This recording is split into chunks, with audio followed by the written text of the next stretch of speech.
ڕێز و سڵاوبێەوە بینەران و گوێگرانی خۆشەویستی تەلەڤیزیۆنی کۆمەڵا بینەران و گوێگرانی خۆشەویست لە بەرنامەی ئێمە و بینەران لە خزمەت ئێوەی خۆشەویستدام کۆمەڵێ بابەت و نامەمان پێگەیشتووە کە لەم بەرنامەیەدا بۆ ئێوەی خۆشەویستی دەخوێنینەوە.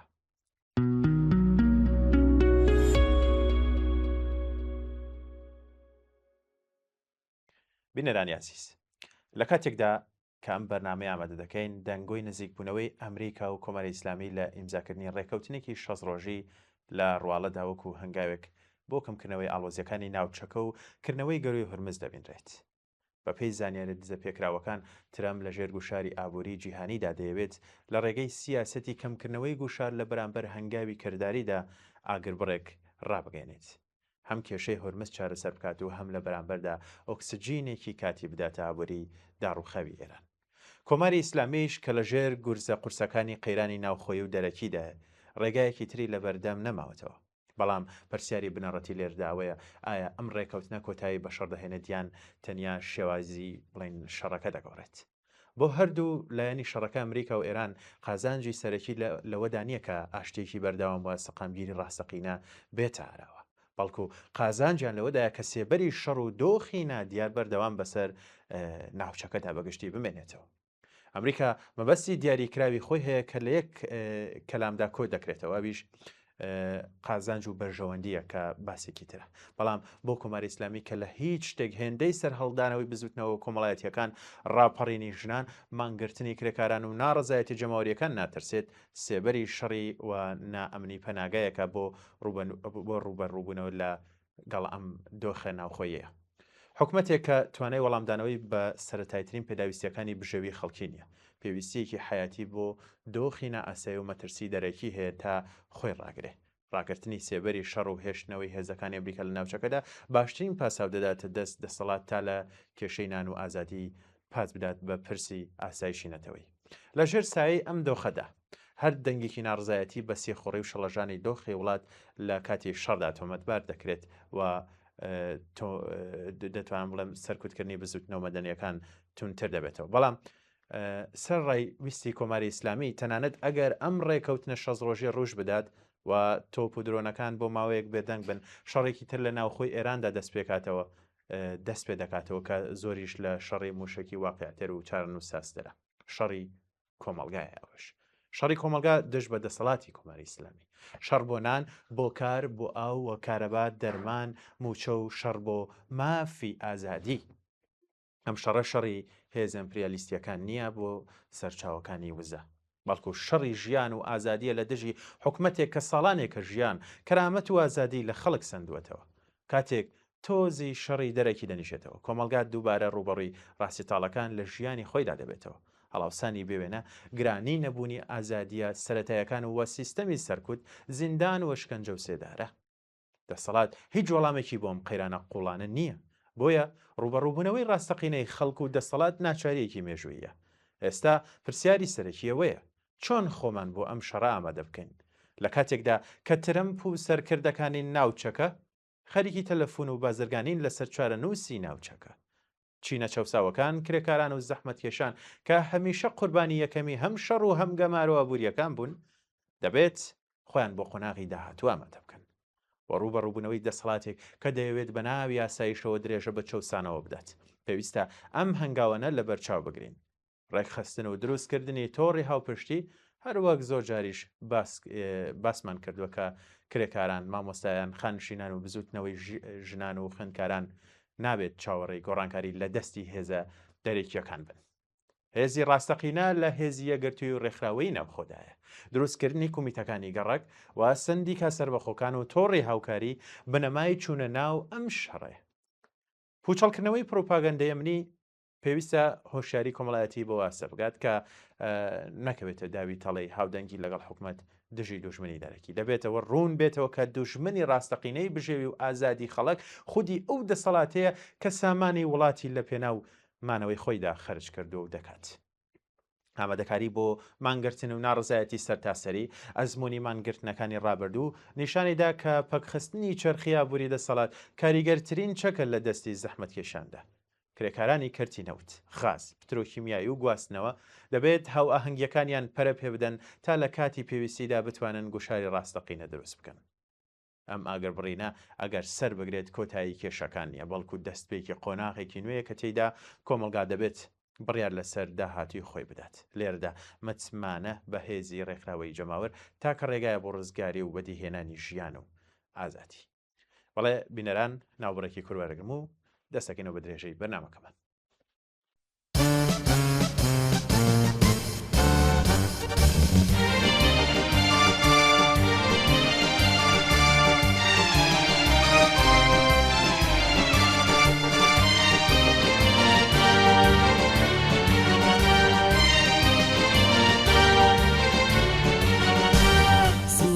گەرمی دڵی پڕ هەمێدمەت پێشکەش پڵنگی هەردی وڵات ئەی هەواڵی پێشمەرگە سڵاوی گەرمی دڵی پڕ هەمێدمەت پێشکەش پڵنگی هەردی وڵات ئەی هەواڵی پێشمەرگە لە دەوری دەست و تفەنگت گەڕێ کە ڕۆژی خەبات لە ئاستی هەڵمەتی تیژێت چێ ناگرێ بەرگا لە دەوری دەست و تفەنگت گەڕێ کە ڕۆژی خەبات لە ئاستی هەڵمەتی تیژێت چێ ناگرێ بەرگا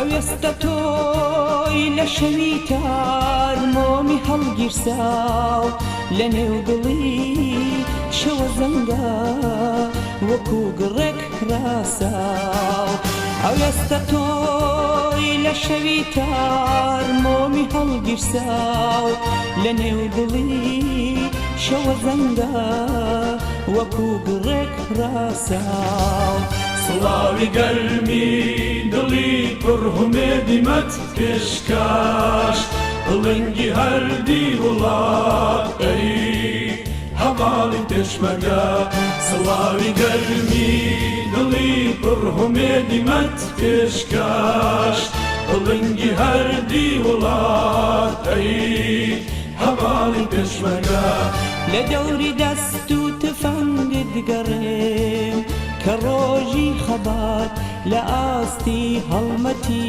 تیژێت چێ ناگرێ بەرگا لە دەوری دەست و تفەنگت گەڕێ کە ڕۆژی خەبات لە ئاستی هەڵمەتی تیژێت چێ ناگرێ بەرگا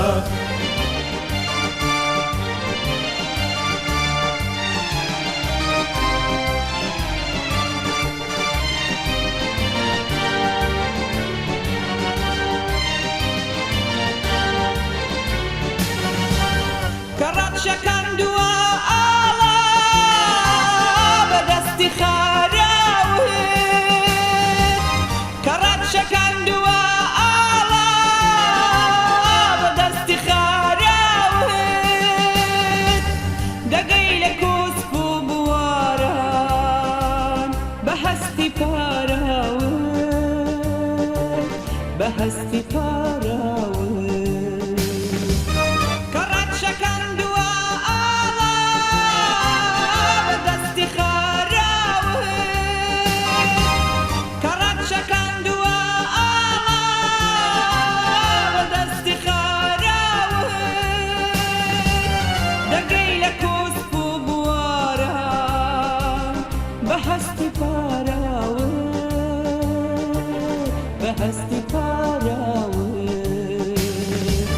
سڵاوی گەرمی دڵی پڕ هەمێدمەت پێشکەش پڵنگی هەردی وڵات ئەی هەواڵی پێشمەرگە سڵاوی گەرمی دڵی پڕ هەمێدمەت پێشکەش پڵنگی هەردی وڵات ئەی هەواڵی پێشمەرگە لە دەوری دەست و تفەنگت گەڕێم کە ڕۆژ ڕۆژی خەبات لە ئاستی هەڵمەتی تیژێت چێ ناگرێ بەرگار لە دەوری دەست و تفەنگت گەڕێن کە ڕۆژی خەبات. بەڵێ بینەران لێرەدا بابەتێکتان بۆ دەخێنمەوە کە نووسراوێکە لەلایەن کاک ئەمیرەوە بۆمان نێردراوە و لە نووسراوەکەیدا دەڵێ ئەم ڕۆژانە بە بڵاوبوونەوەی ئەگەری ڕێکەوتی نێوان ئەمریکا و کۆماری ئیسلامی مای نیگەرانی بۆ بەشێک لە نەیارانی حکومەت دروست کردووە. وەک بڵێ هەر دانوستانێک و هەراگربەستێکی کاتی دەتوانێت دەست بەجێ ڕژێمێک ببوژێنێتەوە کە لە قوڵترین قەیرانی مێژووی خۆیدا چەقیوە. بەڵام ئەگەر بەبێ هەڵچوون و بە قوڵی سەیری کێشەکان بکەین شتێکی دیکە دەبینین. کاگەمیر دەڵێ با باشتر یان با پێشتر ئەوە دەتوانم بڵێم کە نیگەرانیەکان زۆرتر ئەو لایەنانن و یا ئەو کەسانە دەگرێتەوە کە هیوایان لەسەر شەڕ هەڵچینی بوو و لەلایەن وابوو کە ئەم شەڕە تۆماری کۆماری ئیسلامی هەڵدەپێچێ. بەڵام بۆ ئێمە زۆر خەڵکی تریش قەزیەکە جۆرێکی تر بوو لە هەمان ڕۆژی ئەوەڵەوە دژی شەڕ بووین و لامان وەبوو کە کۆماری ئیسلامی لە ئەکامی شەڕ و بۆمباران و موشکباران ناڕوخێ و لەوانەیە دەرفەتی بۆ بڕەخسێنێ بۆ پەلامەرکردنە سەر بزوتنەوە کۆمەڵایەتیەکان. ئێستا جیا لەم قسانش من خۆم لە نەنیگەرانی ڕێکەوتنێکی وەهامونە بە دەرفەتێکیشی دەزانم بۆ ڕزگاربوونی کۆماری ئیسلامی. بە پێچەوانەوە پێم وایە لە هەر گۆشەیەکەوە سەیری کێشەکە بکەین کۆماری ئیسلامی ئیتر هیچ شانسێکی جدی و جێمتمانەی بۆ نەماوەتەوە. مەسەلەکە تەنیا کاتە. ئەرێ وایە لە کورتماوەدا کۆماری ئیسلامی بەهێزی سەرکوت خۆی ڕادەگرێ بەڵام ئەو کاتەش ئیتر ناتوانێت زۆر دوور بێت. هۆکارەکەشی سادەیە. قەیرانی کۆماری ئیسلامی تر تەنیا ئابووریان سیاسی نییە بەڵکو قەیرانێکە سروشتێکی مێژووی گرتووەتە بەر. ئەم ڕژێمە ئەمڕۆ نەک هەر لە ژێر گەمارۆ و فشاری دەرەکیدا بەڵکو ڕوبەڕووی داڕمانی شەرعیەت لە دەستدانی متمانەی گشتی قەیرانی کۆمەڵایەتی داوڕانی نێوان نەوەکان بێزاری قوڵی مێژووی کۆمەڵگەی ئێران بووەتەوە. ئەم کەلێنە گەورەیەش بە دۆلار ئازاد کراوەکانیان ڕێکەوتنی کاتی پڕ نابێتەوە. چارەنووسی کۆماری ئیسلامی لە شەقامدا یەکلایی دەبێتەوە نەک لە ژووری دانووسانیان هاوکێشە ئەمنیەکانی ناوچەکەدا. مێژووی حکومەت دیکتاتۆرەکان نیشانی داوە کە کاتی یەکلاکەرەوە ئەو کاتەیە کە کۆمەڵگە بڕیار دەدات ئیتر ئامادە نییە باری سەخت و دژواری دۆخی ئێستای قوبوڵ بکات. لێرەدا تێگەیشتنێکی هەڵەی گرنگ هەیە هەندێک کەس پێیان وایە هەرچەندە فشاری دەرەکی قەیرانی ئەمنی یان گرشی سەربازی تونتر بێت ڕوخانی حکومەتیش خێراتر دەبێت. بەڵام کۆمەڵگەیەک کە هەموو شەوێک لە ژێر سێبەری دڵە ڕاوکە و زەختی یابووری کەشی جەنگ و داڕمانی دەرونی دابژی مەرجنی ئامادەتر بێت بۆ هاتنە سەر شەقام بە شێوەیەکی بەردەوام. جەنگ تەنیا ژێرخانەکان وێران ناکات بەڵکو دەرونی کۆمەڵگە ژماند و بێهێز دەکات. حکومەتە دیکتاتۆرەکان ڕێک لە کەشێکی وەهاو لە دۆخی ناساییدا باشتر دەتوانن کۆمەڵگە کۆنتترۆل بکەن. کەشی ئەمنی دەرفەتی سەرکوتکردن فراوانتر دەکات و کۆمەڵگە لە ناوترس هەوڵدان بۆمانە و سەرقاڵی بژێوی ڕۆژانە دەهێڵێتەوە. خەڵکێک کە هەمیشە نیگەرانی ئەمنیەتە بژێوی و داهاتی خۆیان چۆن بن و کەمتر دەرفەتی ئەوەیان هەبێت کە چالاکیە بە کۆمەڵەکانیان ڕێک بخەنەوە. لەبەرەم هۆکارەیە کەوەستانی کاتی شەڕیان تەنانەت ڕێکەوتنێکی سنووردار مەرج نییە بە واتای ڕزگاربوونی کۆماری ئیسلامی بێت بەڵکو دەکرێت بەشێک بێت لە پرۆسی ڕوخاندنی کۆتایی کۆمەڵگە بۆ نێکردنەوەی وزەی ناڕزایەتیەکانی بۆ چاکبوونەوەی دەرونی و بۆ ڕێخستنەوە پێویستی بە هەنەسەدان هەیە. بە تایبەت کە نابێت ڕاستێکی مێژووی گرنگ فرامۆش بکەین. کۆماری ئیسلامی دوای کۆمەڵکوشکردنی دەیان هەزار لە کەس و دوای خاڵی وەرچەرخانی مێژووی 19 دیسەمبەر کاتی خۆپیشاندانە گەورەکان پێیناوە ناو قۆناغێکەوە کە دابڕانی نێوان حکومەت و خەڵک تێیدا بووەتە شتێکە چاکبوونەوەی مەحاڵە. ئەو ڕۆژانە تەنیا ناڕزایەتێکی شەقام نەبوون ساتێک بوو کە بەشێکی گەورەی کۆمەڵگەی ئێران بۆ هەمیشە تێپەڕێنی خۆی لەم ڕژیمە ڕاگەاند. لەو شوێنەوە بەدواوە کۆماری ئیسلامی ڕەنگە توانی بێتی مانەوەی فیزیکی خۆی بپارێزێت بەڵام ئیتر نەیتوانیوە پەیوەندی خۆی لەگەڵ کۆمەڵگادا چاک بکاتەوە. حکومەتێک کە بۆ بەردەوامی ژیانی ناچارە پەنا بباتە بەر سەرکوتی بەربڵاو کوشتار دەست بەسەرکردن و دروستکردنی ترسی بەردەوام ڕەنگە بۆ ماوەیەک خۆی ڕابگرێت بەڵام ئیتر ناتوانێت شەرعیەتێکی بەردەوام بەرهەم بهێنێت. ئەمەش هەمان ئەو داڕمانە مێژوویە کە هێواش بەڵام بێگەڕانەوە کار دەکات. گەورەترین هەڵە ئەوەیە وا تەسەوەر بکەین کۆماری ئیسلامی هێشتا لە پێگەیەکدایە کە بتوانێت ببوژێتەوە. ئەم ڕژێمە ڕەنگە بتوانێت کات بکڕێت بەڵام ئیتر ناتوانێت داهاتوو بکڕێت. قەیرانی شەرعیەت قەیرانی متمانە و قەیرانی پەیوەندی لەگەڵ خەڵک شتێک نییە بەڕێکەوتن چارەسەر بێت. ڕێک بەم هۆکارە نابێت ئەگەری ڕێکەوتن وەک پەتێکی ڕزگاربوون ببیندرێت. ئەم ڕێکەوتنە دەکرێت هێدی بێتە ئەو پەتەی سێدارە کە ئەڵقەی ڕۆژ لە دوای ڕۆژ لە ملی کۆماری ئیسلامی تونتر دەبێت. دەرفەتێکە کوشاندنەوەی بۆمب و موشەکەکان، خۆکۆکردنەوەی کۆمەڵگا، ئامادەکردنی خۆ و گەیشتن بەو ساتەی کە بڕیار دەری کۆتایی نەک موشەکەکان بەڵکو خەڵکی ئێران بن. ئەو ڕۆژەش بە هەرزهێنانی دوایین کۆڵەکەی ترس دەست پێ بکات. بەڵێ زۆر سپاس بۆ کاگەمیر بۆ بابەتەکەی کە بۆی ناردەبووین.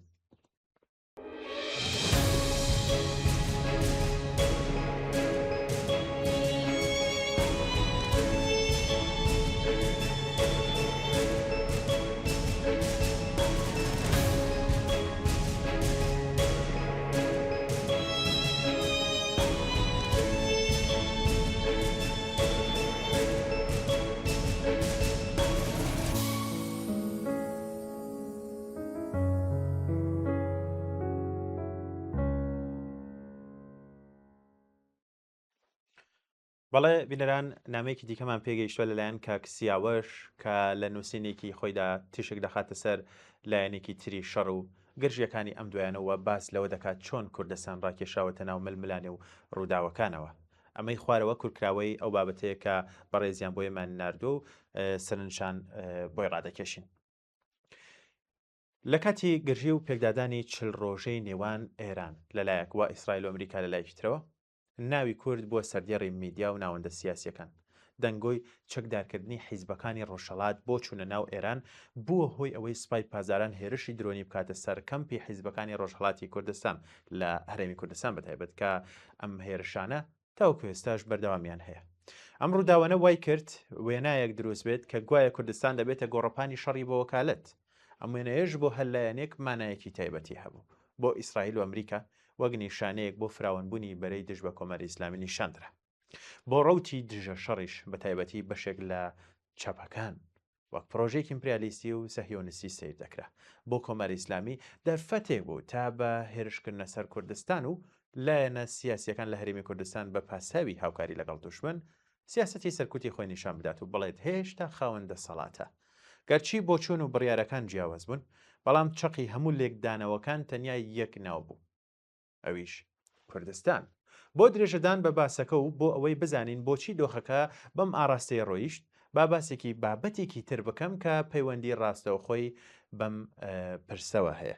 کاکسیاوەش لە درێژەی بابەتەکەیدا دەڵێت لە کاتێکدا هەموو سەرنجەکان لەسەر کوردستان بوو، لە بیابانی ڕۆژئاوای عێراق 180 کیلومتر لە باشووری ڕۆژئاوای نەجەف و کەربەلا ڕووداوێکی تر لە ئارادا بوو. ڕۆژنامەی واڵ سترێت جۆرناڵ ئاشکرای کرد کە ئیسرائیل لەو ناوچە دوورە دەستە بنکەیەکی سەربازی گەورەی دروست کردووە کە پێک هاتەبوو لە فڕۆکە هێزی تایبەت و ناوەندی لۆجستی. سەرەتا شوانێکی ناوچەکە هاتوچۆی نائاسایی هەلیکۆپتەرەکانی بینی بوو کە کاتێک سوپای عێراق بۆ لێکۆڵنەوەش دەچنە ئەوێ، هێرشە ئاسمانیەکان پاشەکشیان پێدەکەن و سەربازێکی عێراقیش لەوێدا دەکوژرێت. دواتر لە ڕێگەی وێنەی مانگە دەستکردەکانەوە بوونی ئەم بنکەیە پشڕاز دەکرێتەوە. پرسیارە سەرەکیەکە لێرەدا دەست پێ دەکا و دێتە ئاراوە چۆن گوتارێک زاڵ کرا کە ڕێگە نەدا لایەنە شارەوەکانی تری شەڕەکە ببینرێت یان ببینین. لێرەدا پرسی کورد گەورە کرایەوە تاوەکو بێتە پەردەیەک بۆ شاردنەوەی گۆڕەپانەکانی تر. لە شەڕدا مەرج نییە ئەو دەنگەی لە هەمووان بەرزترە گرنگترینیان بێت یان گرنگترین دەنگ بێت. زۆر جار دەنگە بەرزەکە بۆ لادانی سەرنجە لە شوێنێکی تر. کاک سیاوەش لە درێژەدا دەڵێت ڕێگە بدەن با باسێکی تریش بخەمەڕوو. ئەویش دژایەتی مێژوو و پارادۆکسی ئیسرائیلە لەگەڵ خەڵکی کوردستان، چونکە وا نیشاندرا کە گوا ئیسرائیل دۆستی خەڵکی کووردە. ئیسرائیل لەم ساڵانەی دواییدا هەوڵ دەدات خۆی وەکو دۆستی کەمینە و نەتەوە بێدەوڵەتەکانی ڕۆژهەڵاتی ناوەڕاست لە دەروزەکانی سووریاوە تاوەکو کورد پیشان بدات. بەڵام ئەم هەوڵە ڕوبەڕووی بربەستێکی گەورە دەبێتەوە کە بە پارە چەک و لۆبیکردنی چارەسەر نابێت. ئەویش حافیزی مێژووی کۆمەڵگای کوردستانە کە خۆی قوربانی سڕینەوە و ئاوارەیە بووە. مێژووی خەڵکی کورد تەنیا مێژووی داگیرکاری نییە، بەڵکو مێژووی دابەشبوون جینۆساید و سەرکوتە لە کۆماری بەهاباتەوە تا ئەنفال، هەڵەبجا، سێدارە لە ئێران و ئاوارەی ئەفرین. ناسیۆنالیزمی کورد لە ناو دڵی ئەم ستەمە نەتەوەییەوە لەدایک بووە بۆیە زۆر ئەستەمە کوردێک کە خۆی قوربانی ئاوەرەیی بێت باسەنی بێتە هاوپەیمانی دەوڵەتێک واتە بڵین ئیسرائیل کە خۆی لەسەر بنەمای داگیرکاری سڕینەوە و ئاوەرەکردنی نەتەوەکانی تر فەڵەستین بە نمونە دامەسراوە. ستەمی نەتەوەی لە ڕۆژهەڵاتی کوردستان بابەتێکی لاوەچی نییە بەڵکو و میلیتاریزەکردنی کوردستان سڕینەوەی ناسنامەی نەتەوەی بێبەشکردن لە مافی بەکارهێنانی زمانی کوردی سێدارە تەقەکردن لە کۆڵبەران و ئەمنیەکردنی داواکاریە مەدەنیەکان بەشێک بووە لە سیستەمی دەسەڵاتی کۆماری ئیسلامی و بەم شەڕە دەستی پێکرد بەم شەڕە بڵین دەستی پێ نەکردووە. لایەکی تریژەوە مانگرتنی گشتی لە زیاتر لە 20 شاری ڕۆژهەڵاتی کوردستان لە بەفرانباری 1404 کە بەدەم بانگەوازی هاوبەشی حیزبە کوردیەکانەوە چوون و نیشانی دەکا ئەم حیزبانە هێشتا خاوەن پێگەی کۆمەڵایەتین بەڵام نەبوونی استراتیژیەکی ڕوون کە پشت بە ئیرادەی خەباتکارانەی خەڵک ببەسێت و تێگەیشتنی هەڵە لە مەبەستی سەرەکی یاریزانی شەڕەکە بڵین وای کرد لایەنەکانی تر ئەم هێزە کۆمەڵایەتیە بۆ ڕیکلامی سیاسی خۆیان بەکار بهێنن. ئێستا با بزانین بۆچی سوپای پازاران هێرشی نەکردە سەر ئەو بن کە ڕاستەقینەی ئیسرائیل کە لە قوڵای عێراقدا دروستکرا بوو هێشتا وەڵامێکێک لاکەرەوەی نییە بەڵام لە ڕوانگەی شیکاریەوە دەکرێت بڵین سوپای پازاران ئەو ئامانجەی پێکا کە دەیبینی نەگەڵ ئامانجی کە دەبوو ببینێت ئەمە بابەتێکە زۆر هەڵدەگرێت. لە ڕۆژانی یەکەمی شەڕدا کوژانی سەرکردە باڵەکان و تێکچوونی تۆڕی فەرماندەی ئێران توانای زانیاری ئێرانی سنووردار کرد. لەم دۆخەدا سوپای پازاران کەمپی حیزبەکانی ڕۆژهەڵاتی لە هەرێمی کوردستان کردە ئامانج شوێنێک کە تەنیا حەشارگەی پەنابەران و خێزانەکانیان لەو شوێنە بوو و لەو جێگایەدا بوو. ئەم هێرشە هەم بۆ ئێران گونجاو بوو بۆ نیشاندانی دەسەڵاتی خۆی و ئەمنیکردنی کوردستان هەم بۆ ئیسرائیلیش کە لە ڕووی ڕیکلامیەوە بەسوود بوو تا چەمکی هەڕەشەی کوردی چەکدار بکات و ڕاستی و سەرنجەکان لەسەر شوێنە سەرێکیەکە لابدات. لێردایە کە تراژیدیای کوردستان دەردەکەوێت بنکە ڕاستەقینەکە ئیسرائیل لە ڕۆژ ئاوای عێراق لە بەرچاوون بوو بەڵام کەمپەکانی خەڵکی سەفید لە هەرێمی کوردستان کە ڕۆژانە و بەردەوام دەکرێنە ئامانج دیارە. بەشێک لە ڕەوتە دژە شەڕەکان لە ناوخۆ و دەرەوە تەنیا لە چوارچێوەی ئیمپریالیزم دژی بەرەنگاربوونەوە سەیری هاوکێشەکەیان دەکرد گەرچی تاوانەکانی ئەمریکا و ئیسرائیل وەکو بۆردەبانکردنی قوتابخانەی شەجەرەی تەیبە لە میناب ڕوون و حاشا هەڵنەگرن بەڵام ئەم چوارچێوە چەق بەسەوە وای کرد هەر هێزێک دژی کۆماری ئیسلامی بێت دەست بەجێ وەکو ئامڕازی دەستی دوشمن سیر بکرێت. خەڵکی کورد لێرەش بووە قوربانی. ئیسرائیل وتی کورد هاوپەیمانمانە دژە شەڕەکانیش باوەڕیان کرد و وتیان کورد بووە بە هاوپەیمانی ڕۆژاوە.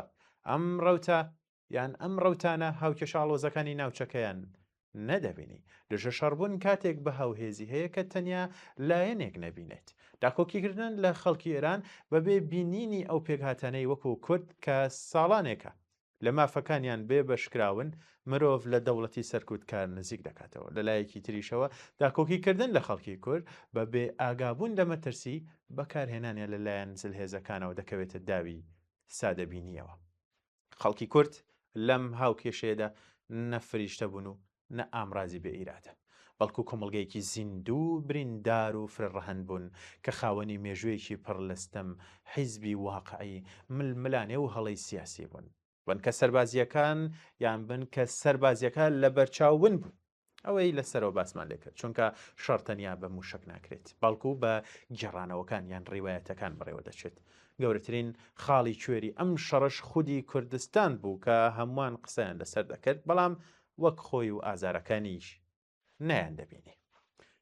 زۆر سپاس بۆ کاکسیاوەش بۆ ئەو بابەتە پڕ بە پێز و جوانەکە بۆی ناردەبووین. بەڵێ بینەران لێردا ناوبڕێکی کورد وەردەگرم دواتر دێمەوە بۆ درێژەی بابەتەکانی تر.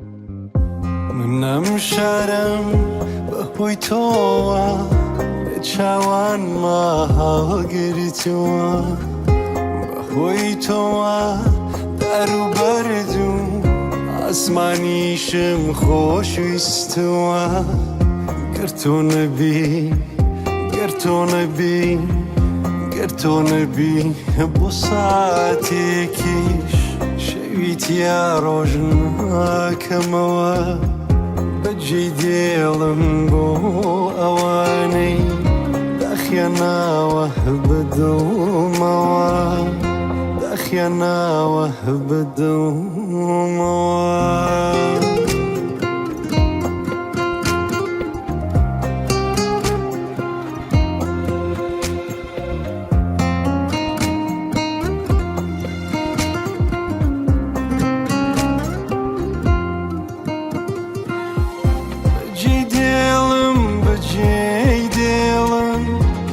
شارەی بۆم یادگاری بوو پڕ لە شەوقی گەنجێتیم و پڕ لە نازی مناڵیم بوو جێی دێڵم بەجێی دێڵم شارەی بۆم یادگاری بوو پڕ لە شەوقی گەنجێتیم و پڕ لە نازی مناڵیم بەڵام گیانە لە هەرکوێ بم لە لای تۆ ئەم شارەیە بێ لە ئێوە ڕۆح و گیانم گشت دنیا ئاوارەیە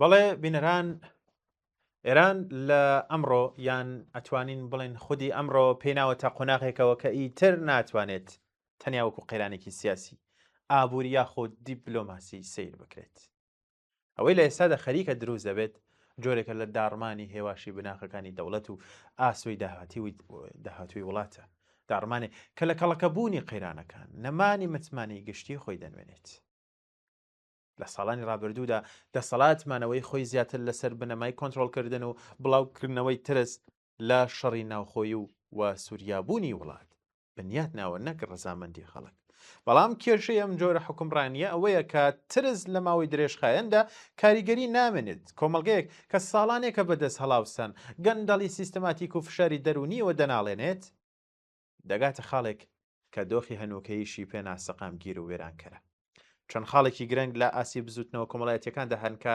نیشانەدات کە ترساندن و تۆقااندن ناتوانێت بۆ هەمیشە کاریگەری بەرچاوی هەبێت ئەمە ڕاستیەکەیە کە کۆمەڵگەی ئێران لە دەی ڕابردوودا گۆڕانکاری گەورەی بەسەردا هاتووە ناڕزایەتەکان ئیتر پێویستیان بە یەک سەرکردەیان حیزبێکی دیاری کراو نییە بەڵکو لە شێوەی مۆدلێکی تۆربەندیان شەبەکەی لە بزوتنەوەی مامۆستایان کرێکاران خوێندکاران چالاکانی ژنان و مدیا سەربەخۆیەکاندا یەکیان گرتووە کە کۆنتترۆڵی بۆ دەستگای ئەمنێتی زۆر سەخت و دژوارتر کردووە بەڵام لە هەمان کاتدا لەم دۆخی ئێستادا جەنگ وەک کاتالیزۆرێکی مەترسیدار دێتاراوە کە دەبێت مەترسیەکانی لەسەر بزوتنەوەی ئیعترازی ناوخۆی ئێران بناسێنرێ بە خاڵ پێتان بڵێم خاڵی یەکەم جەنگ تەنیا بەواتای هێرشی سەربازی نایێت بەڵکو کۆمەڵگە دەخاتە ناو دۆخێکی پڕ لە دڵڕاوکێ و بزوتنەوە کۆمەڵایەتیەکان دەکەونە پەراوێزەوە بۆ یەک کۆماری ئیسلامی وەک ئامڕازێک بۆ ڕوبەڕووبوونەوە لەگەڵ خەڵک بزوتنەوە کۆمەڵایەتیەکان کەڵکی لێوەردەگرێت خاڵێکی تر خاڵی دووهەم وەهمی ڕزگارکەری دەرەکی ینی ئەو بیرۆکەی کە گوایە هێزە دەرەکیەکان دیموکراسی و ڕزگاری لەگەڵ خۆیان و بۆمبەکانیان و موشەکەکانیان دەهێن ئەمە بیرۆکێکی براسی زۆر مەترسیدارە کە بزوتنەوە کۆمەڵەتەکان دەبێت لێی وریابن و لە عملیات بۆ گۆڕان لێ بڕوانن بەڕاستی کەچی ئەزمموی ناوچەکەش وا دیارەکە پێمان دەڵێت کە پرۆژەکانی گۆڕینی ڕژێم لە دەرەوە زۆر جار بە وێرانکاری شەڕی ناوخۆ و داڕمانی دامەزراوە کۆمەڵەتیەکان کۆتاییان هاتووە زەلێزەکان تەنیا لەسەر بنەمای بەرژەوەندەکانی خۆیان مامەڵە دەکەن لە بەرامبەریشدا دەبێت ئەم بیرۆکەیە بەهێز بێ کە داهاتووی ئێران نە لە واشنگتۆنە و نە لە پەکین دیاری ناکرێت بەڵکو بەندە بە ئیرادە و توانای ناوخۆی کۆمەڵگە بۆ پەرستنی یەکگرتووی و تێپەڕاندنی قەیرانەکانی کێشەی سەرەکی تەنیامانەوە یان ڕووخانی دەسەڵات نییە، بەڵکو توانای کۆمەڵگەی بۆ دەربازبوون لەم قۆناغا بەبێ کەوتنە ناو گێژاوی پەشێوی و داڕمانی یەکجاریەوە.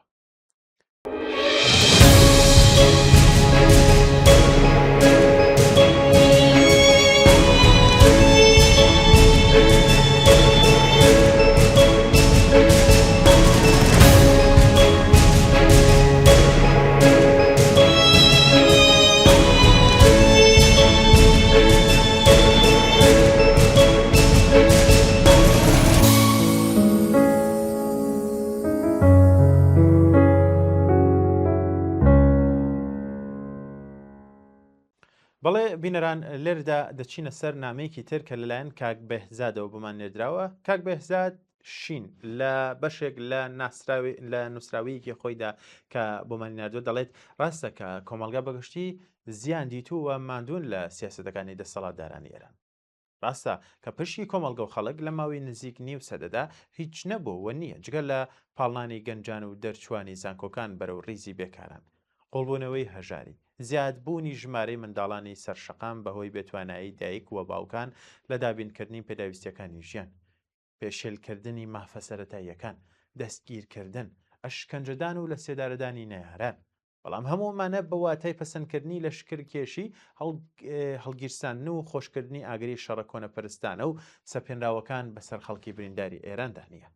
گرانبوونی پێداویستیەکانی ژیان دەردا، بەڵام شەڕیش کارەساتبارترە، چون قورسایی باری گرانی و شەڕ لەسەر شانی چینە چەوساوەکان هەم حاشە هەڵنەگرە و هەم هەژێنەرە. هەزاران منداڵ بەهۆی نەبوونی نان لەسەر سفرەکانیان شەو بە برسێتی ڕۆژ دەکەنەوە تەنیا بۆ ئەوەی مەکینەی قازانج و کوشتەر هەروە لە جوڵەنەوەسێت. لەم نێوەندەشدا ملیاران دۆلار خەرجی شەڕ دەکرێت لە کاتێکدا خەڵک تەنانەت نانیان نییە بۆ خواردن و پەناگەیەکیان نییە بۆ خەوتن.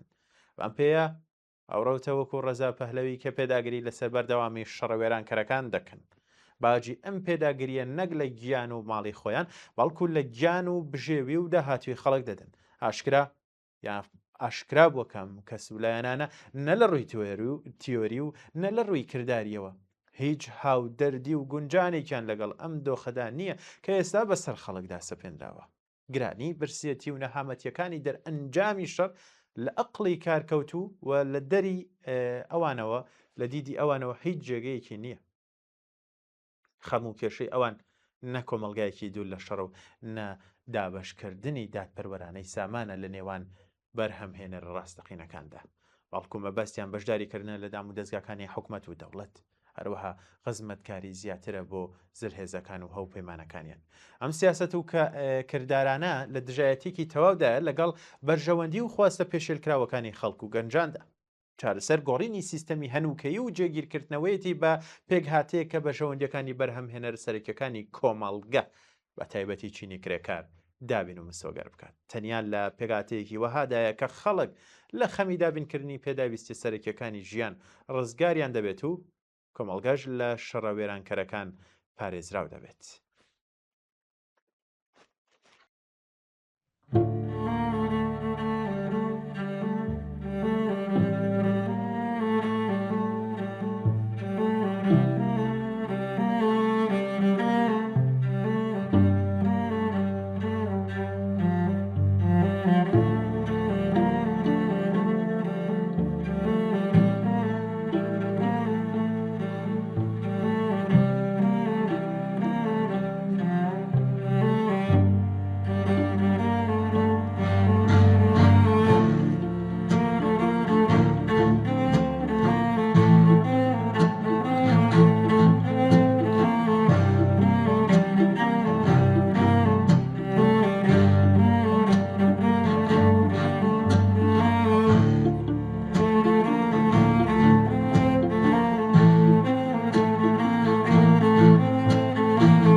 بەڵێ بینەران لە نامەیەکی ترە کە بۆمان هاتووە هاوڕێ موژدە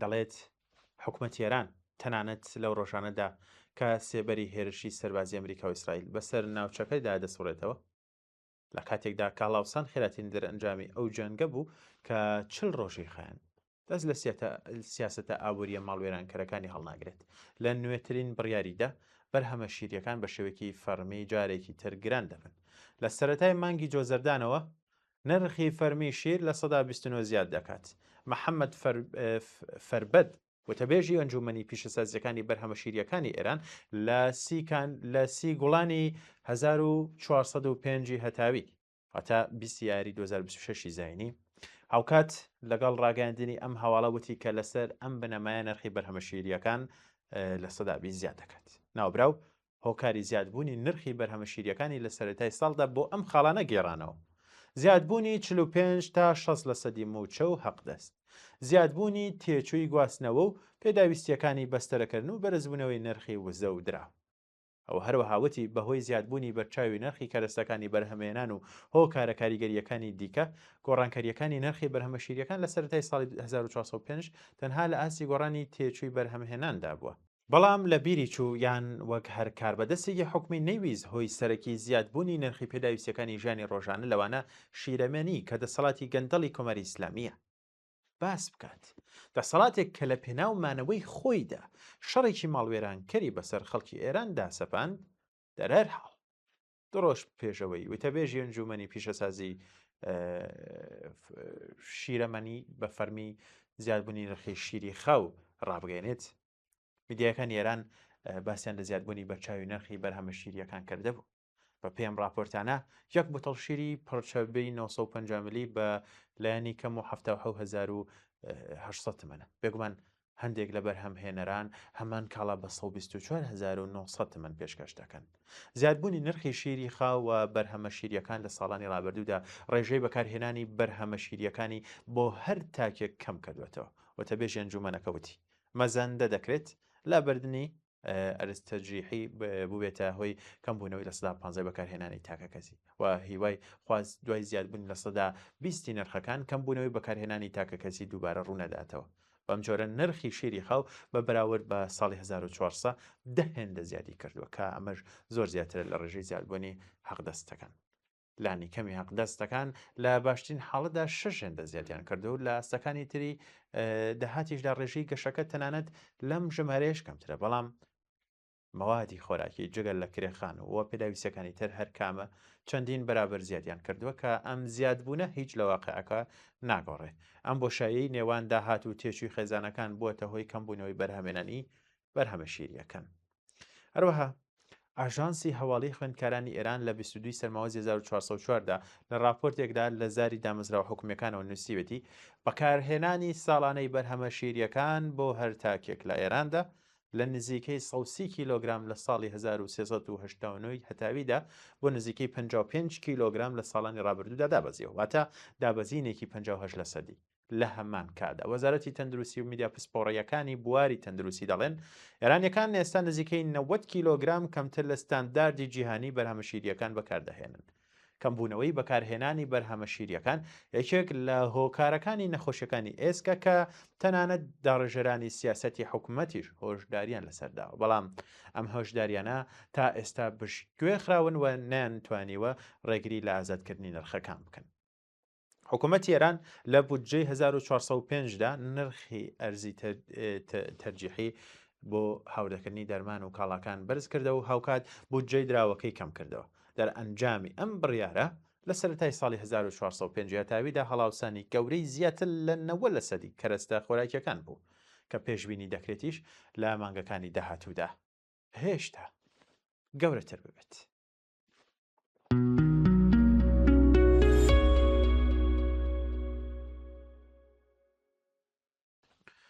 بەڵێ بینەران حتمەن بیستوتانە کە دەڵێن ساحەی سیاسی ئێران وەک شۆفێری شەمەندەفەرێکی بێسەرنشینە.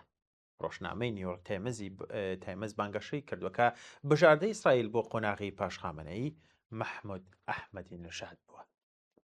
باڵی ئوسڵگەرایان دەڵێن بژاردەی ئەمریکا حەسەن ڕۆحانی بووە.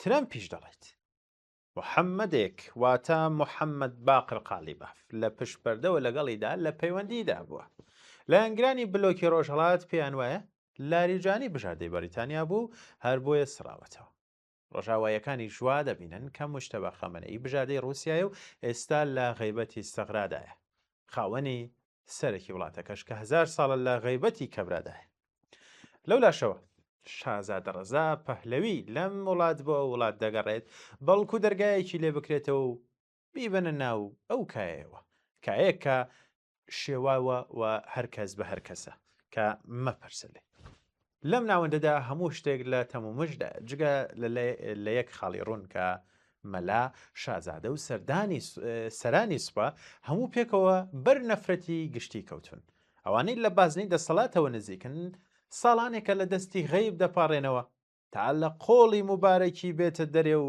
شەڕی قیبلەی عالەم کەم کاتەوە دوور نییە ئەگەر ئەم دۆخە بە کۆتاییەکانی سەردەمی قاجار بەراورد بکەین ئەو کاتەی پیاوانی سیاسی بۆ سڕینەوەی یەکتر دەستیان بۆ رووسیا و بەریتانیا درێژ دەکرد و هەر باڵێک بۆ مانەوەی خۆی لە بەردەم باڵێۆزخانەیەکی بێگانەدا مانگرتنی دەکرد بست دادەنیشت وڵات بەکردداری ببوورە مەیدانی کێبڕکەی هێزە دەرەکیەکان کردەویان بە مەیدانێک بۆ شەڕی هێزی دەرەکی ئەمڕۆ شێوازی کایەکە مۆدێرنتر بووە لە جیادی تەلەگراف و دەربار یان تۆڕە کۆمەڵایەتیەکان و میدیا جیهانیەکان هاتوونەتە ئارەوە لە جیاتی باڵێۆزی بەریتانیا ژوورەکانی بیرکردنەوە و تاقی فکر میدیا سەرەکیەکان ڕۆڵ دەکێڕن بەڵام لۆژیکەکە هێشتا هەمان لۆژیکی کۆنە جەنگی دەسەڵات بەهانەی بێگانە جیاوازیە تاڵەکەی ئەمڕۆوەیە کە ئیتر تەنانەت ڕواڵەتی نیشتیمانی بوونیش ناپارێزرێت جاران لانەیکەم هەوڵیان دەدا سەربەخۆ دەربکەون بەڵام ئەمڕۆ هەر گروپێک ئەوەی پێشەنازیە کە میدیایەکی دەرەکی وەکو بژاردەی کونجاو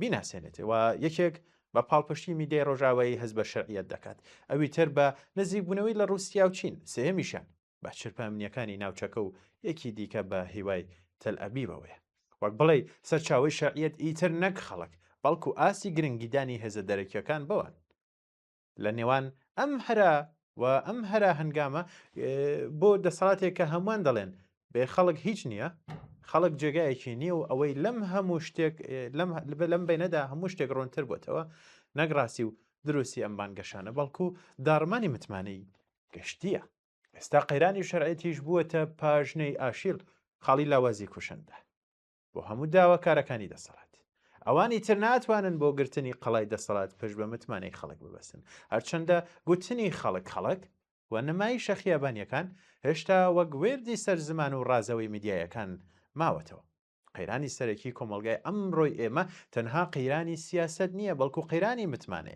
کاتێک خەڵک هەست بکەن هەموو ئەم لایەنانە تەنها شەڕە لەسەر پشکی دەسەڵات نەک داهاتووی ئەوان ئەو کاتە هەر دەنگۆیەک بۆیان دەبێتە جێگاڵتە پێکردن ئەلبەتە ئەگەر زۆرێک لەم گەڕانەوانە زیادە ڕۆیش بن دیسان کەم تا زۆر کاریگەری خۆیان جێ دەهێڵن چونکە زەمینەی کۆمەڵایەتی بۆ قبولکردنی ئامادەیە تەنانەت ڕەنگە ئەم دەنگۆیانەی وابەستەی بە ڕۆژهەڵات و ڕۆژئاوەوە بۆ بەشێک لەلایەن گرە چەق بەستوەکانیان جۆرێک لە دڵگەرمی بێت چونکە پێیان وایە بژاردەی دڵخوازیان پشت ئەستورە بە هێزێکی گەورەی دەرەکی لەم نێوەندەدا خەڵک بوونەتە بینەری ماندووی نمایشی دەربارێکی ڕزی و نمایشێک کە هەموو ئەکتەرەکانی بانگەشەی نوێنەرایەتی کردنی ئەو دەکەن بەڵام لە ڕاستیدا گوێ لە دەنگی ڕاستەقینی ئەوە ناکرێت هەر باڵێک کاتێک لە دەرەوەی دەسەڵاتە باز لە ئازادی نەتەوە دەکات بەڵام کاتێک لە دەسەڵات نزیک دەبێتەوە هەمان میکانیزمی سڕینەوە و قۆرەخکاری سەر لە نوێ بەرهەم دەهێنێتەوە دەرانجامەکەی کۆمەلگایەک کە بە گومانەوە سەیری هەمان دەکات کۆمەلگایەک کە کاتێک هەواڵێک دەربارەی پەیوەندێکی نەهێنی لۆبی دەرەکیان پرۆژەی جەنشینی دەبیستێت ئیتر شۆک نابێت چونکە بنەڕەتی بابەتەکەی دەزانێت هەمووی گەمەی سیاسەتە بۆ دەسەڵاتی ژیانی هێز و ئیمکانات و سەروەت و سامان یاریەک کە تێیدا هەمووان باسی خەڵک دەکەن بەڵام خەڵک زیاتر لە هەمیشە بە تەنیایی جێ هەڵدراوە تەنیا خەڵک لە نێوان کۆمەڵێک نەهامەتیدا دابڕاون و لەو ئومێدە پرۆپوچانەی کە بەبێ هیچ پاڵپشتیەک بەردەوام دەرخواردیان دەدرێت ئەم گاڵتە بازاڕیە لە نێو دەسەڵات ئەوە دەگەێنێ کە تەنیا ئومید خۆیانن بەڵێ بینەران لێرەدا لەژێر سایی سیستەمە تۆتالیتار و پاوانخوازەکاندا کە دەیانەوێت وەرترین جونگەکانی ژیانی ڕۆژانەی خەڵک کۆنتترۆل بکەن. هیچ کەساتێکی ژیان ناتوانێت بێدەنگ یان بێلایەن بێت. هەموو شتێک بە ناچاری مانایەکی سیاسی وەردەگرێت. ژیانی ئێرانیەکانیش لەژێر حکومڕانی کۆمەری ئیسلامیدا هەمیشە لەناو ئەم هاوکێشەیەدا بووە. دوای کۆمەڵکوژیەکانی مانگی بەفرانبار و هێرشەکانی ئەمریکا و ئیسرائیل بۆ سەر ئێران، هاوشانی دەیان دوانەی دژبەیەکی کۆن ناکۆکیەکی نوێر سەری هەڵداوە، ملمەلانەیەک لە نێوان دوو دیدگای جیاوازدا بۆ چەمکی بەردەوامی ژیان. دیدگای یەکەم بەردەوام بوونی ژیان ڕزگار بوون دوای کارەساتەکان وەک لەو باسانە. دیدگای دووەم ژیان لە چوارچێوەی ئایدیای بەرخۆدان وەک خۆدی ژیان.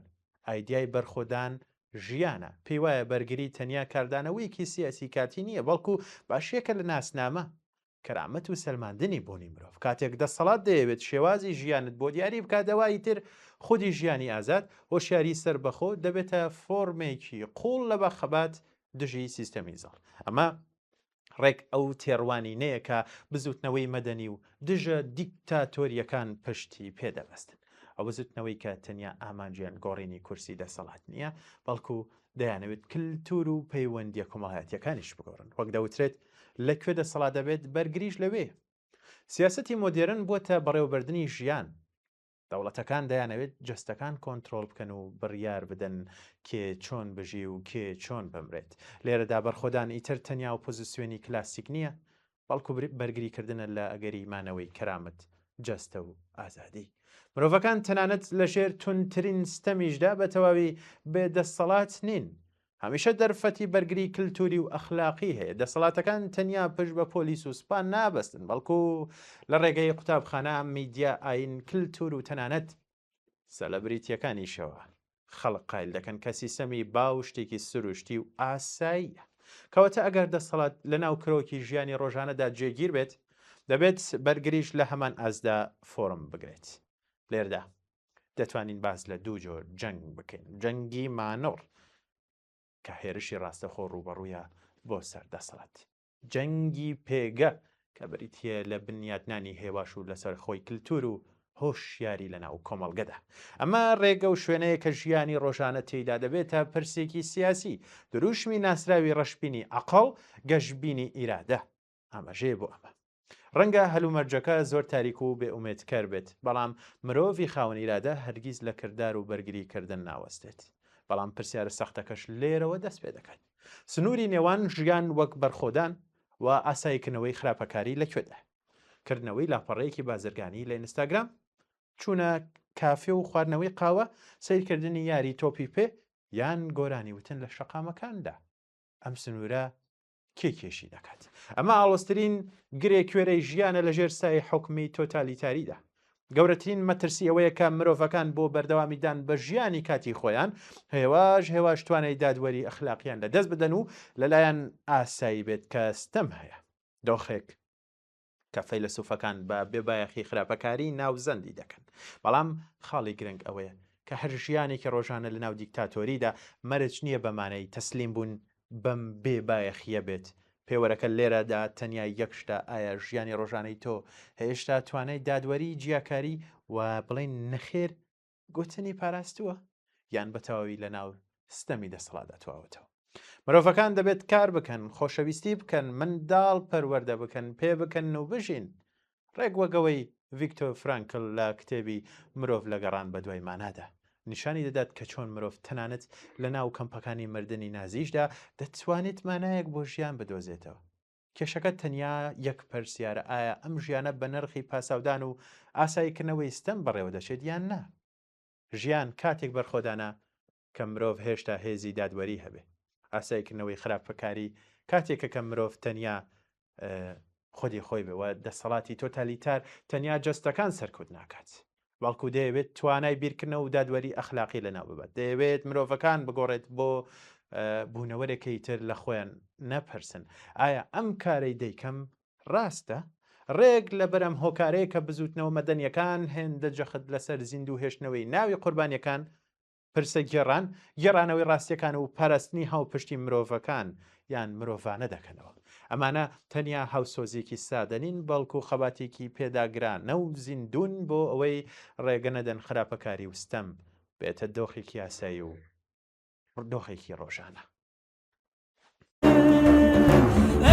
روش روشامەیە ئەو هێز هێزامەیە ئەو کێتکێدامەیە ئەم لە بەندان بشکێنم ژن نەبێ ژیان نەبێ ژن ژیان ئازادی ژن نەبێ ژیان شینێ ژن ژیان ئازادی ژن ژیان ئازادی ژن ژیان ئازادی ژن ژیان ئازادی ژن ژیان ئازادی ژن ژیان ئازادی ژن ژیان ئازادی ژن ژیان ئازادی ژن ژیان ئازادی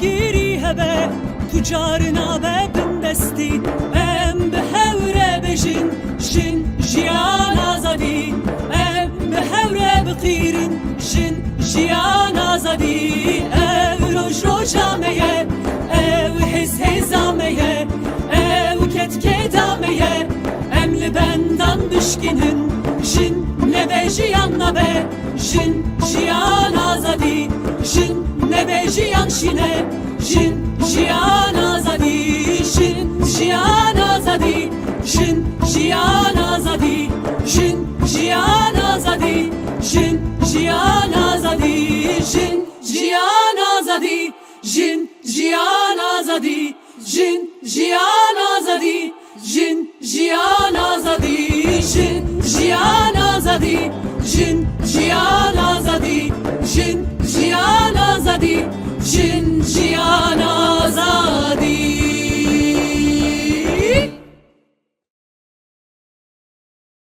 کەس لە بیری گوڵەکاندا نییە کەس نایەوێت باوەڕ بکات کە باخچەکە خەریکە دەمرێت ئەوە زیاتر لە 2 مانگە بەسەر دەستپێکی جەنگدا تێدەپەڕێت ماڵەکان قوتابخانەکان و نەخۆشخانەکان کرانە ئامانج و لەم نێوەندەشدا زیندانیان لە دیلیەکی دوولایەنە داگیریان خواردووە باسێک لە زیندانیەکان دەکەین نە ڕێگەیان بۆ ڕاکردن هەیە و نە پەناگەیەکیش بنەماڵەکانیان لە ژێر مەترسی و تەنگەژەی جەنگدان توانایەکی کەمیشیان بۆ یارمەتیدان هەیە ئایا نابێت ئێمە ببینە دەنگی ئەوان ئایا نابێت تیشک بخەینە سەر ئەم تاریکیە دەبێت دڵمان بۆ باخچەکە بسووتێت بەو جەنگەی کە دەستی پێکرد گیانی هەزاران زیندانی زیاتر لە جاران کەوتونەتە مەترسیەوە و ڕەوشی ئەوان ڕۆژ بە ڕۆژ خراپتر بووە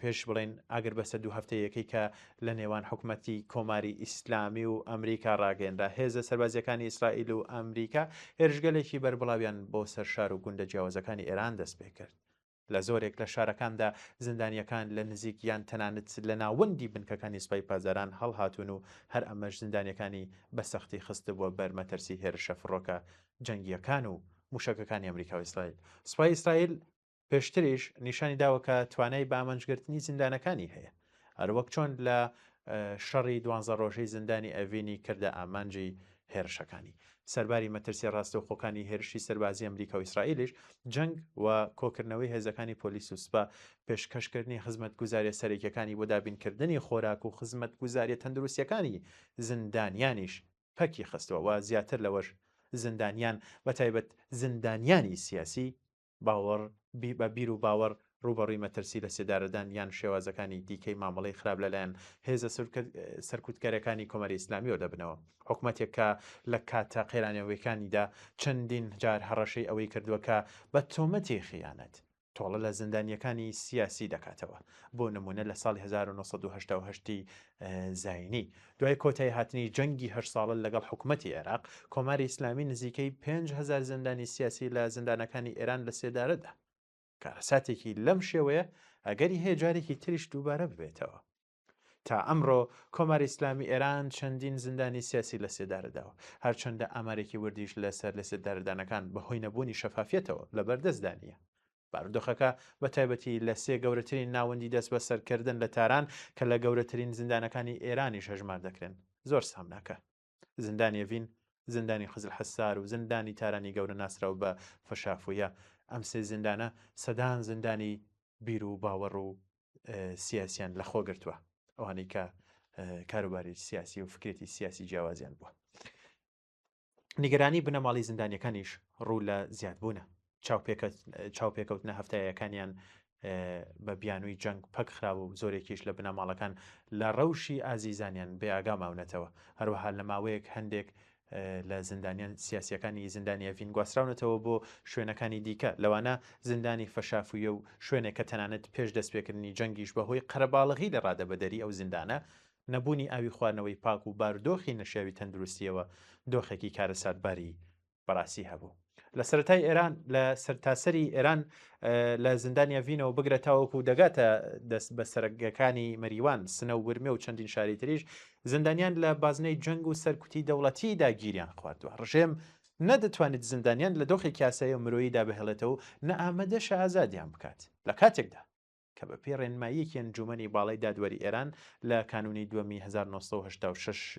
زایێنیدا کە تۆمارکراوە هێشتا کاری پێدەکرێتیش بڕیاری ژمارە 211 کە لە سەردەمی جەنگی ئێران و عێراقدا پەسەند کراوە لە دۆخە قەیراناویەکانی وەکو جەنگدا دەسەڵاتی دادوەری ئەرکدارە بە گرتنەبەری ڕێو شوێنی وەکو ئازادکردنی مەرجداری حکم دراوانی تاوانە بێ تونند و تیژیەکان بە جێبەجێکردنی ئەم بڕیارە ژمارەیەکی بەرچاو لە زیندانیان بە تایبەتی زیندانیانی بیر و باوەڕ سیاسی و هەروەها هەزاران خۆپیشاندەری دەست بە سەرکراو لە ناڕزایەتەکانی دەی مانگی 1404 هەتاوی دەبێت ئازاد بکرێن زۆرێک لە پارێزەرە سربەخۆکان لە ناوخۆ و لە دەرەوەی ئێرانیش دوای داوای جێبەجێکردنی ئەم ڕێنمایانیان کردووە دامەزراوەکانی سەربەنەتەوە یەکگرتوەکان و ڕێکخراوە ناحوکمێنێ و دەوڵەتیەکان تاوەکو ئێستا هیچ کاردانەوەیکیان بەرامبەر بەم دۆخە کارەساتبارە نیشان نەداوە بەداخەوە ئەوەی هیچ گومانی تێدا نییە ئەوەیە کە سیاسەتی ترس و تۆقاندن و کوشتار ئەگەر چی لەوانەیە بۆ ماوەیەک کات بەدەست بهێنێت بەڵام ناتوانێت چارە نووسی حتمی مسۆگەری کۆماری ئیسلامی بگۆڕێت ئەم ڕژێمە لەوانەیە بە لە سێدارەدان و زیندان بۆ ماوەیەک تەمەنی خۆی درێژ بکاتەوە بەڵام ناتوانێت بەسەر ئەو کێشە و دژوازیە قوڵانەدا زاڵ بێت کە خۆی خۆڵخاندوونی بەڵێ بینەران ناوبڕێکی کورد وەردەگرم و دێم وڵاتە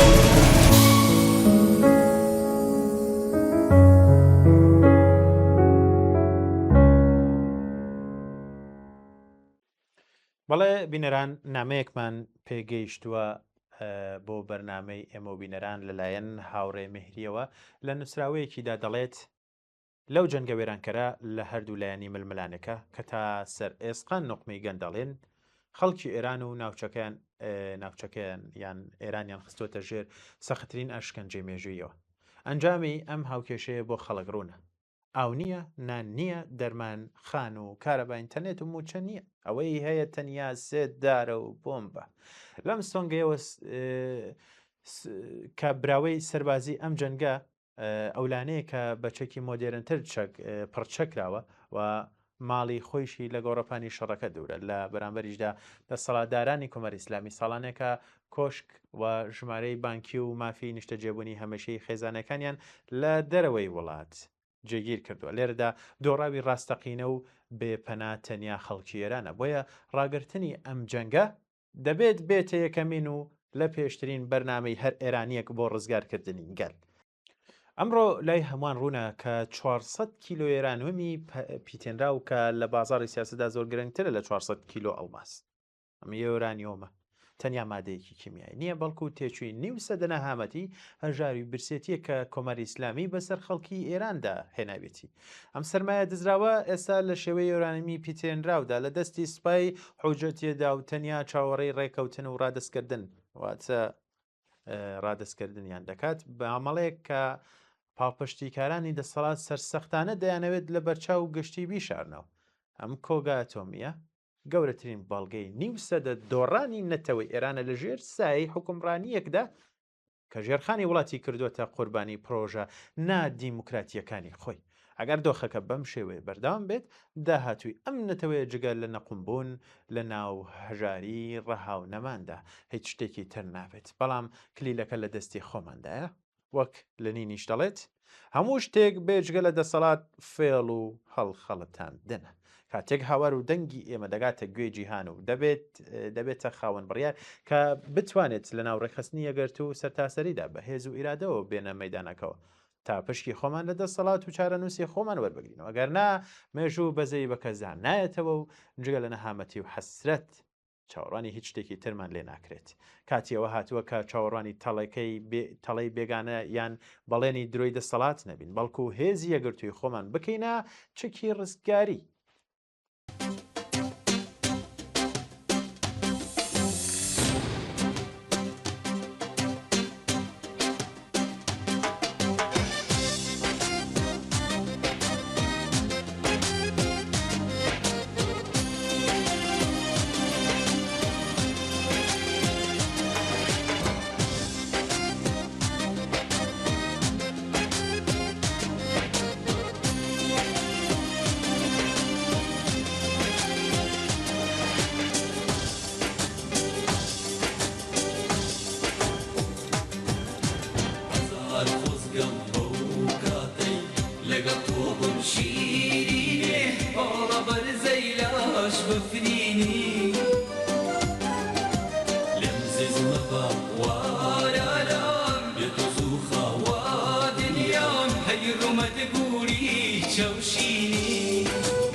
بەڵێ بینەران نامێکی دیکەتان بۆ دەخوێنمەوە کە لەلایەن کاکتەها و بۆمان نێردراوە. کاکتەها کوردستانی لە نامەیەکدا باز لە کوردستانی قوربانی مافخوازی و پاساوی دەسەڵاتەکان بۆ سەرکوتکاری دەکات و دەڵێت لە سەردەمی دەسەڵاتی پەهلەویەوە تاوەکو دەگاتە ئەمڕۆ دەوڵەتە یەک لە دوای یەکەکانی ئێران هەمیشە بە چاوی یاخی بوون جوداخواست تەنانەت بەکرێگیراوی بێگانە سەیری خەڵکی کوردستانیان کردووە. ئەم گوتارە چاوەشەکارانەی کە لەم هەفتانەی دواییدا بە قسە و گێڕانەوەکانی دۆناڵد ترەمپ زیاتر زەقراوەتەوە و ئاگری تێبەردراوە سەرۆک کۆماری ئەمریکا بانگەشەی ئەوەی کردووە کە چەکی داوەتە کوردەکان تا بیگەێنە دەستی خۆپیشاندەران لە ئێراندا. بەڵام گوایە ئەوان چەکەکانیان بۆ خۆیان گلداوەتەوە. هاوکات میدیایەکانی وەکو BBC بانگەشێوەیان کردووە کە گوایە بڕیار بووە حیزبە کوردیەکانی ئێران دوای جەنگێکی کورد مەودا ئۆپراسیۆنی زەمینی دەست پێ بکەن و لەم پێناوەشدا پاڵپشتی داراییان وەرگرتووە. دیارە ئەم بانگەشەیە لەلایەن حیزبە سیاسیەکانی کوردستان بە تەواوی ڕەت کراوەتەوە و هێشتایش معلوم نییە سەرۆکی ئەمریکا کاتێک باسی دانی چەک دەکات مەبەستی چه کەسێک و لایەنێکە.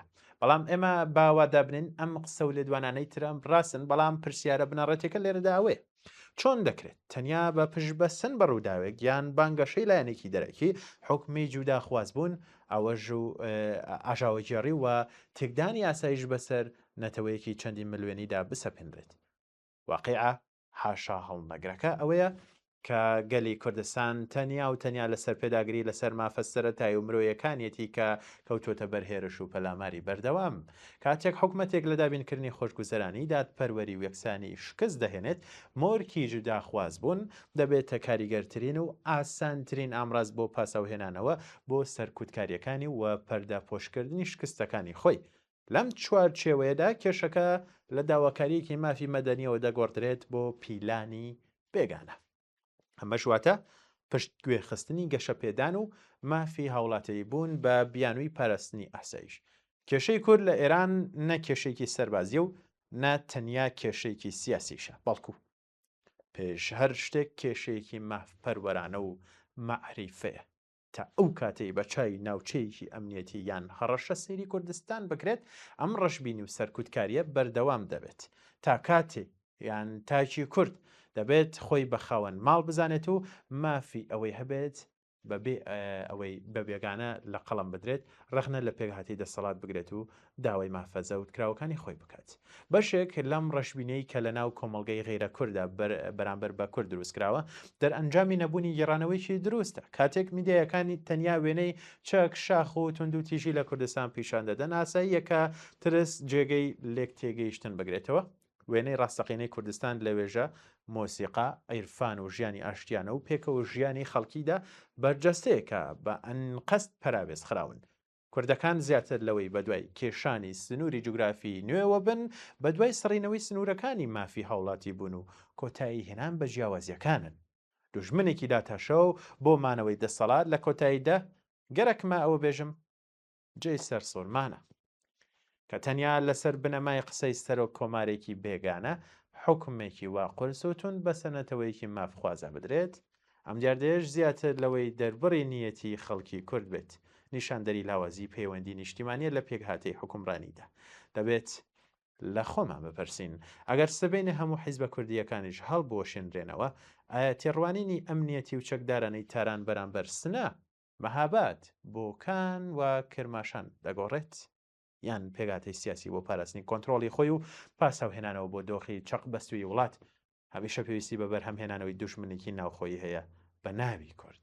وەڵامی ئەم پرسیارە کلیلی تێگەشتنە لەو قەیرانەی کە زیاتر لە سەدەیەکە باڵی بەسەر ئەم نیشتیمانەدا کێشاوە. کوردستان هەڕەشە نییە، بەڵکو تەنیا باجی پێداگریەکی دەدات کە لەسەر ژیانێکی ئازاد و مافێکی سەرەتایی خۆی هەوڵی بۆداوە. بەڵێ بینەران ناوبڕێکی کورد وەردەگرم و دێم وڵات.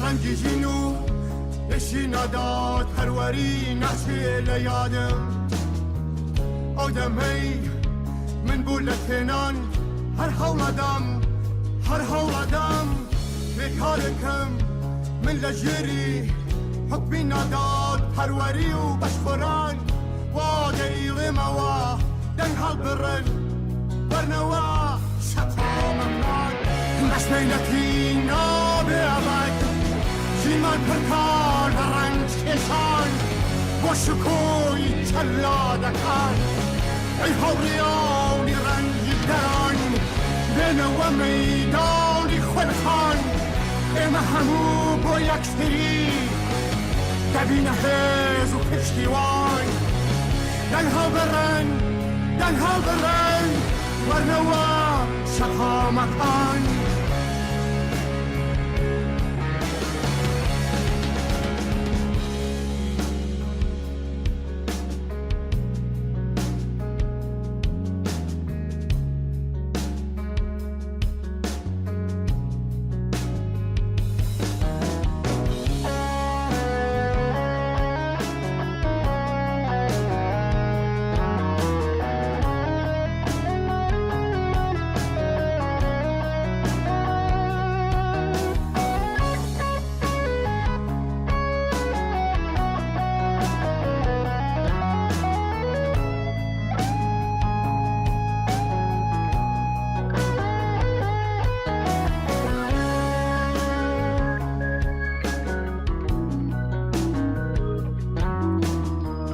ڕەنجیژین و بەشی ناداد پەروەری ناچێ لە یادم ئەودەمەی من بوو لە تێنان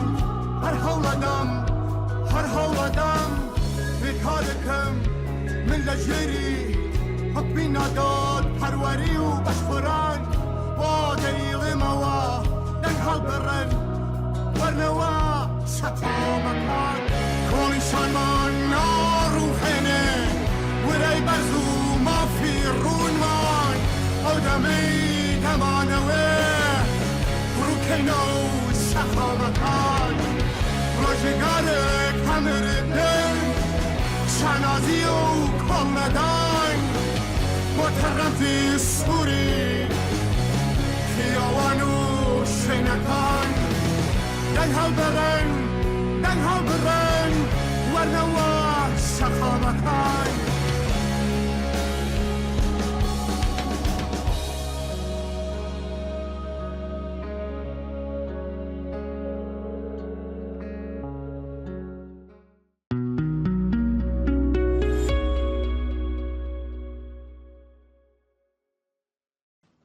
کۆچی دوایی پەرویز قلیچخانی ئەو ناوەدراوشاوەیی هەم لە مێژووی وەرزش و هەم لە سەنگەری خەباتی سیاسی و کۆمەڵایەتیدا خاوەن پێگەیەکی تایبەت بوو هەواڵێکی پڕ لە داخ و کەسەرە.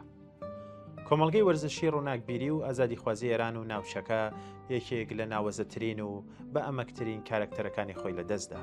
پەرویز قلیچخانی کاپیتانی ئەفسانەی تیمی نیشتیمانی تۆپی پێی ئێران. ماڵاوایی یەک جاری لێکردین، بەڵام ناوی ئەو هەرگیز لە لاپەڕەکانی مێژوودا کاڵ نابێتەوە. قلیچخانی تەنیا یاریزانێکی لێ هاتوویان تەنیا کاپیتانێک نەبوو کە جامی پاڵەوانێتیەکان بەرز بکاتەوە. ئەو لەو دەگمەن مرۆڤانە بوو کە جەستەی لە مەیدانی وەرزشدا بوو، بەڵام دڵ و مێشکی بۆ ئازادی دادپەروەری و کەرامەتی مرۆڤ لێی دەدا. لەو سەردەمەی کە زۆربەی وەرزشوانان لە ژێر سێبەری دەسەڵاتدا شوێنی ئارامیان هەڵدەبژارد، ئەو ڕێگا سەختەکەی هەڵبژارد و ڕێگای هاوسۆزی لەگەڵ خەڵک و ڕاوەستان لە دژی ستەم دۆزیەوە. مێژووی وەرزشی قلیچخانی پڕ لە شانازیە. سێ جار پاڵەوانێتی لە ئاسیا و ئامادەبوون لە ئۆلۆمپیادەکاندا و ئەو لە ناوەندی یاریگادا ڕێبەر و داڕێژەری سەرکەوتنەکان بوو، بەڵام گەورەی ڕاستەقینەی ئەو کاتێک دەرکەوت کە تفەنگی هەڵوێستی گرتە دەست. ئەشکەنجەدان و گرتن و دوورخرانەوەی لەلایەن ڕژێمی پێشوەوە نەک هەر ئیرادەی ئەو نەخستە لێژی، بەڵکو لە دوای شۆڕشیش کاتێک بینی ئامانجە ئازادی خوازەکانی گەل بەرەو ئاراستەیەکی تربران دیسان بێدەنگ نەبوو و ڕێگای تارەوگە و خەریبی هەڵبژارد. قلیچخانی لە غەریبیشدا لە ڕێگای بڵاوکراوەی ئارشەوە بوو بە دەنگی ڕووناکبیران، نووسەران و تێکۆشەرانی سیاسی ئەو سەلماندی کە پاڵەوان تەنیا لە ناو یاریگادا دروست نابێت بەڵکو پاڵەوانی ڕاستەقینە و کەسەیە کە پاش کشانەوە لە وەرزشیش لە مەیدانی شەرەف و ناسنامەینەتەوەییدا بە زیندوی دەمێنێتەوە. مەرگی پاڵەوانێکی خەڵکی کە تەنیا کۆچی دوای مرۆڤێک نییە بەڵکو خامۆشبوونی چرایەکە کە ساڵانێکی درێژ ڕێگای بەگشتدا چوونەوەی تاریکی ڕووناک دەکردەوە.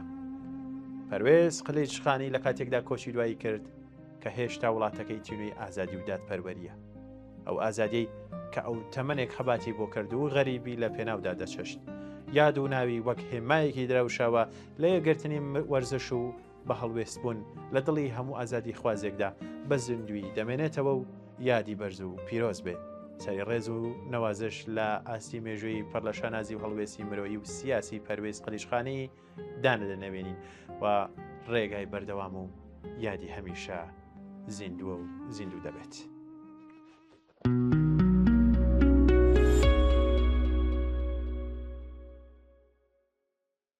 بەڵێ بینەران و گەگرانی خۆشەویست بەم جۆرە هاتینا کۆتایی بەرنامەی ئێمە و بینەرانی ئەم هەفتەیەش. هیوادارم بابەتەکان بە دڵی ئێوەی خۆشەویست بوو بێت. سپاس کە تاوکو کۆتاییان بەرنامەیەش لەگەڵمانە بوون. کات و ساتێکی باش بۆ هەموو لایەکتان.